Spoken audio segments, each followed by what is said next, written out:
to get together. We don't really need you there." That's what my mom said when I asked about my brother's engagement party. Not can't come. Not limited seats. Just don't need you. I stared at my phone, the text glowing like a slap to the face. "My name is Emery Wren, I'm 28. And if you think you know how this ends, stay tuned. Because this isn't a story about missing a party. It's about realizing you were never invited to any of it. What happens when the people who raised you forget you were part of the story?" I packed a small bag, booked a last-minute solo trip to the coast, and left without telling anyone where I was going. No goodbye. No drama. Just silence. For the first time in years, I slept in a bed that didn't have memories stitched into the walls. I walked barefoot along the shoreline. I ate breakfast alone in a tiny cafe where no one knew my name. And for the first time in forever, I felt peace. Until my phone started vibrating. One call. Then 5. Then 32. From Mom. From Dad. Even from my brother's fiancé. Then the messages started flooding in. "Please come back. Something happened. We need you. Emery, please pick up." I stared at the screen, heart pounding, unsure whether to be afraid or vindicated. And then one final message came in, this time from my cousin. "They should have never treated you like that. Now they're begging you to come home. You need to see this." That's when I knew something went very wrong at the party I wasn't needed at. And whatever it was, it had just made me the most important person in the entire family. "You said." I didn't respond right away. Instead, I stared out at the water, silver tides curling beneath a lavender sky, wondering how fast love turns into leverage. By noon, I had 26 missed calls. By 3 p.m., it was 57. And then a video came through. No caption. Just 12 seconds. In it, my mom was screaming. Not yelling, screaming. The phone was shaky, chaotic. Behind her, flames licked the sky. Guests were crying. My brother, Caleb, was bent over in a tux, throwing up beside a burning archway. My thumb hovered over the replay button. I knew that garden. It was the family estate, the one my parents kept saying they couldn't afford to maintain, right before they told me they were helping Caleb buy his second home. So the engagement party had been there. Big, lavish, full of sparkle. And it had gone up in flames. Literally. Still no explanation. Then came a voice memo from Dad, his voice rough like he'd aged 20 years in 10 hours. "Please. Just call me. We're all at the hospital. It's about your brother. And the police, they're asking for you." Police? What could I possibly have to do with this? Unless, my jaw tightened. I remembered what I'd done 2 weeks ago. A signature. A form. A quiet legal document I'd submitted online in the middle of the night. They didn't know. No one did, not yet. And if I was right, then something they relied on, something huge, wasn't in their name anymore. It was in mine. Suddenly, my quiet solo trip didn't feel like an escape. It felt like a countdown. And they weren't calling me back for comfort. They were calling because they just realized I was holding the fuse. "You said." By the time I pulled into the hospital parking lot, the sun had dipped beneath a haze of gray clouds. Inside, the waiting room looked like a funeral in slow motion. My mother, the woman who once told me I was too emotional for real family events, ran toward me like I was oxygen. "Oh, thank God," she sobbed. "Emery, we didn't know. We didn't know it was your name on the venue contract." There it was. The slip. The thing they were trying to avoid saying. I blinked at her, deadpan. "You mean the contract I paid for?" She faltered. Her lips trembled. I thought you were just helping with the paperwork. Because help is all I'm good for, right?" Behind us, a nurse called out for a Dr. Feynman. Voices echoed. Machines beeped. But I stayed locked on my mother's face. The panic, the calculation. It wasn't guilt. It was fear. Because the truth was this. The venue they used for the engagement party? It was mine. I bought it 6 months ago under an LLC. Quietly. Legally. They thought I was playing entrepreneur. But while they planned sparkle-drenched parties, I'd been signing ownership papers with lawyers they didn't even know I hired. which meant the fire that broke out during Caleb's party, the liability was mine to report. And the insurance? Mine to claim. And any legal investigation? Also mine to answer for. Is Caleb okay? I finally asked. Mom nodded. Smoke inhalation. But there's talk of lawsuits. Guests are threatening to sue. We just need you to say you loaned the space. Stop. I pulled out a folder. Inside, proof of ownership, permits, fire inspection dates. This isn't a loan, I said. This is a reckoning. And that's when I saw it. Dad, standing behind her, pale as paper, because he knew exactly what was in that folder and what was coming next. My father didn't say a word, just stared at the folder in my hands like it held a detonator. It did. I sat down across from him, flipping the pages with deliberate silence. This, I said, tapping the permit copy, proves the venue is under my ownership as of 6 months ago. And this, I slid another paper across the table, is the invoice I sent your assistant 2 weeks before the party. Unpaid. He flinched. I thought we agreed you'd help cover. No. I cut in. You assumed I'd donate. Like always. Just like when you used my savings to float Caleb's first apartment. Or when Mom told the lawyer to remove my name from Grandma's estate. Or when Ezra borrowed my car and crashed it into a pole. I leaned forward. You've all mistaken my silence for generosity. Dad's hands curled. This isn't the time, Emery. Wrong, I said. It's exactly the time. From my bag, I pulled the final envelope, sealed and stamped. Inside, a legal cease and desist notice.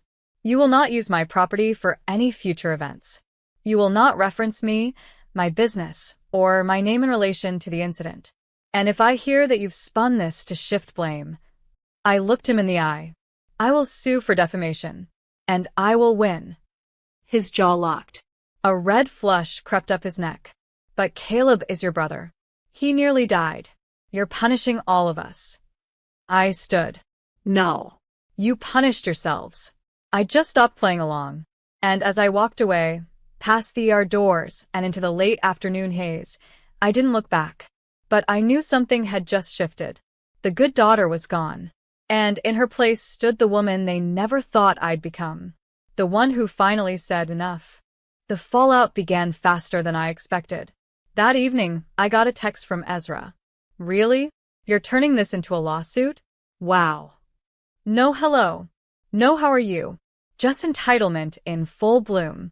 I didn't reply. Because while they scrambled to play damage control, I had quietly hired a PR firm. Not to make a statement, but to prevent one. The venue's reputation needed shielding. My name needed a firewall. And most importantly, their narrative needed silencing. By the next morning, I received an email. Hi, Emery. This is to confirm the incident was caused by faulty wiring brought in by an outside vendor your family hired. You are not liable. Best. Venue insurance rep. My lungs released a breath I hadn't realized I was holding. That fire? That disaster? It was on them. Fully. And the cherry on top? The vendor they used had been referred by Caleb's fiancé, the same one who called me a bitter career woman last Christmas. Now they were scrambling to cover their legal costs, medical expenses, and PR crisis, all while discovering they were not covered under my insurance policy. Because they weren't listed. Because they didn't ask. Because they assumed. Again. 2 days later, my father showed up at the cafe I sometimes worked from. He didn't order anything. Didn't sit. Just stood across from my table and said quietly, We're not bad people, Emery. We were just celebrating Caleb. We didn't mean to hurt you. I looked up from my laptop. You didn't mean to hurt me, Dad. You just didn't care if you did. He didn't respond. And this time I didn't give him space to. Because there's a difference between burning bridges and building a fire to keep yourself warm. By Friday, I'd done something I never imagined. I reopened the restaurant. Not for business. Not for guests. But for me. I lit a single candle in the center of Table 7, the table I'd reserved for my family during the grand opening. The same one that stayed empty. I sat down with a plate of lemon pasta, a glass of wine, and silence that tasted like healing. The door stayed locked. The music was soft jazz, the air was warm, and every flicker of the candle reminded me. They missed this. Not me. They chose to prioritize Ezra's job title over my life stream. And now, Ezra was trending on local news, not for a promotion, but for possible negligence. Turns out, one of the guests he invited to the engagement party had posted an Instagram story mid-fire, tagging the vendor, joking about skipping permits. The video went viral. My lawyer said I could have taken advantage of it, flipped the narrative entirely. But I didn't. I didn't need revenge. I needed space. That weekend, I posted a quiet update on my business page. To everyone who's ever been overlooked, unseen, or erased, this place is for you. We're reopening next Friday. Soft music. Real food. No fake smiles. Come as you are. Emery. The post exploded. Comments. Shares. Emails. People telling me how they'd been the black sheep, the forgotten sibling, the backup friend. People telling me they'd be there. And for the first time in years, I felt it. Not hope, not pride, but wholeness.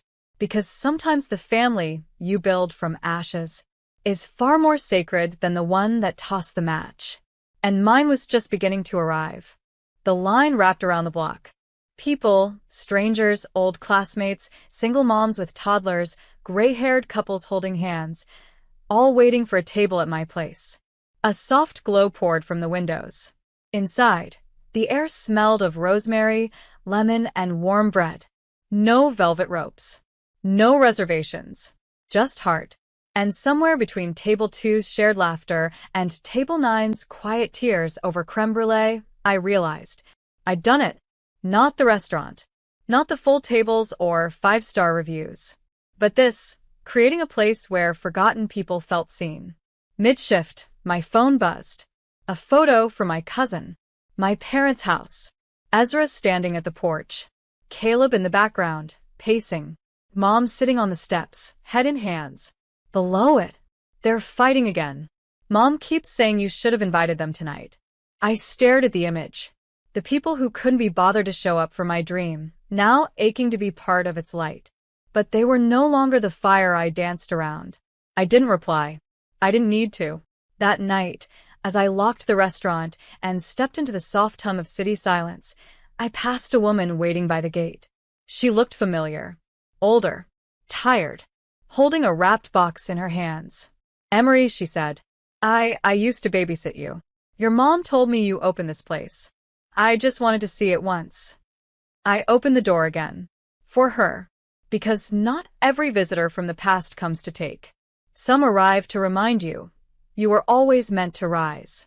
As she walked inside, her eyes filled with tears. And I realized, even when your family shuts the door, you can still become the kind of home others have been searching for all along. 3 weeks later, a letter arrived. No return address. Just my name, handwritten in shaky ink. Inside was a single folded sheet. Emery, we didn't realize what we were doing until you stopped answering. Until the restaurant photos started flooding the family chat. Until people kept saying, you must be so proud of her. And we had to lie. We weren't there when it counted, and I don't expect forgiveness. But if you ever decide to let us sit at your table again, we'll come early, we'll stay late, and we'll bring our own chairs. Dad. I read it once. Then again. Then I folded it neatly and placed it in the bottom drawer of my office, under receipts, old menus, and a paper flower a customer's child had once handed me. I didn't respond. I didn't need to. Because closure doesn't always come with a confrontation. Sometimes, it arrives when you stop waiting for someone to make it right and realize you already did. My restaurant wasn't just a business. It was a reclamation. A place where my voice wasn't drowned out by louder ones. Where I could hear myself think. Where strangers became family, not by blood, but by choice. That Friday, a woman proposed to her girlfriend at table 5. At table 3, a man reunited with a daughter he hadn't seen in 12 years. Laughter spilled through the windows like music. And I stood at the back, apron dusted with flour, tears in my eyes, Not from sadness, but from stillness. Because healing doesn't scream. It whispers. It waits. And one day, you look around and realize you built a life so warm, so full, so true. You no longer have room for the ones who left you out in the cold.